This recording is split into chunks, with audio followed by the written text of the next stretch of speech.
zikir atau mengingat Allah Subhanahu wa taala adalah kebiasaan sunnah Nabi alaihi salatu wassalam yang selalu beliau lakukan. Aisyah radhiyallahu anha mengingatkan karena Nabi sallallahu alaihi wasallam yadhkur rabbahu fi kulli ahyanihi.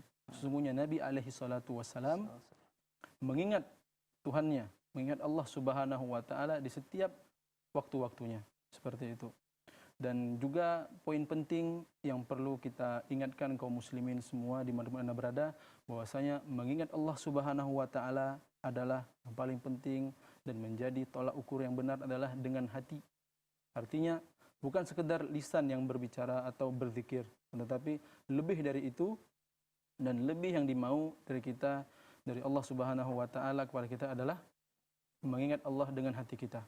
Karena banyak kita dapati kaum muslimin sibuk dengan zikir, akan tetapi lupa hatinya untuk berzikir kepada Allah Subhanahu wa taala. Sampai-sampai kita jangan menjadi bangkai yang disinyarir oleh Nabi alaihi salatu wasallam. Kata Nabi SAW adalah orang-orang yang tidak mengingat Allah Subhanahu wa taala bagaikan kambing, bagaikan mayat atau bangkai. Adapun orang-orang yang mengingat Allah Subhanahu wa taala adalah orang-orang yang hidup. Seperti itu. Takutnya kita sudah berzikir tapi hati belum berzikir, sama halnya dengan orang-orang yang tidak mengingat Allah Subhanahu wa taala. Dan ketika kita berzikir tapi secara lisan saja, namun hati tidak, apakah zikir kita itu diterima amalannya? Zikir sebagaimana juga dia merupakan ibadah, dan ibadah tidak akan diterima di sisi Allah sampai memenuhi dua syarat.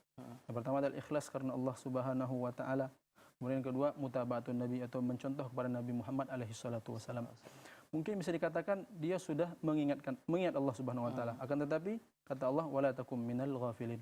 Jangan sampai kau menjadi bersama orang-orang yang lalai. Seperti itu.